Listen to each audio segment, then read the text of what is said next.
कर्ण कुंती का पुत्र था। पांडु के साथ कुंती का विवाह होने से पहले ही इसका जन्म हो चुका था। लोक लज्जा के कारण उसने ये भेद किसी को नहीं बताया और चुपचाप एक पिटारी में रखकर उस शिशु को अश्व नाम की नदी में फेंक दिया था। इसके जन्म की कथा बड़ी विचित्र है।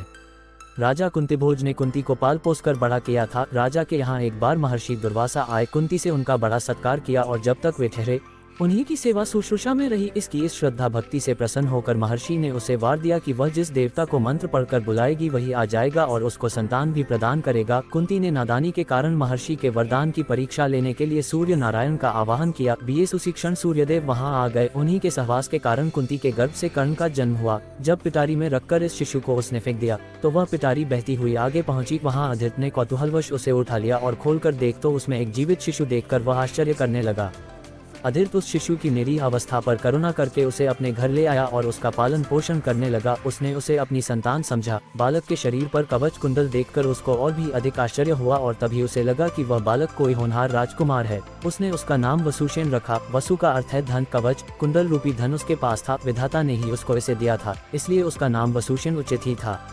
वसुसेन जब कुछ बड़ा हुआ तो उसने शास्त्रों का अध्ययन करना आरंभ कर दिया। वह सूर्य का उपासक था। प्रातः काल से लेकर संध्या तक वह सूर्य की उपासना ही किया करता था। दानी भी बहुत बड़ा था। उपासना के समय कोई भी आकर उससे जो कुछ भी मांगता वह बिना हिचकिचाए उसको दे। https://play.google.com/store/app/details @com Universal Bookstore Hindi Stories।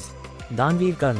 दानवीर कर्ण कर्ण कुंती का पुत्र था। पांडु के साथ कुंती का विवाह होने से पहले ही इसका जन्म हो चुका था। लोक लज्जा के कारण उसने ये भेद किसी को नहीं बताया और चुपचाप एक पिटारी में रखकर उस शिशु को अश्व नाम की नदी में फेंक दिया था। इसके जन्म की कथा बड़ी विचित्र है।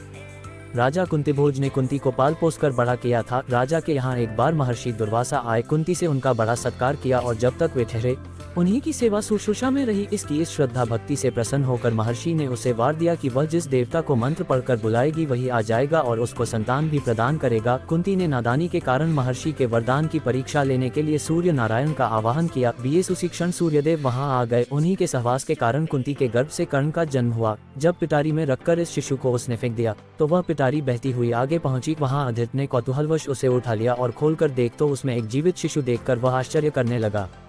अधीर उस शिशु की निरीह अवस्था पर करुणा करके उसे अपने घर ले आया और उसका पालन पोषण करने लगा। उसने उसे अपनी संतान समझा। बालक के शरीर पर कवच कुंडल देखकर उसको और भी अधिक आश्चर्य हुआ और तभी उसे लगा कि वह बालक कोई होनहार राजकुमार है। उसने उसका नाम वसुसेन रखा। वसु का अर्थ है धन, कवच कुंडल रूपी धन उसके पास था। विधाता ने ही उसको इसे दिया था, इसलिए उसका नाम वसुसेन उचित ही था।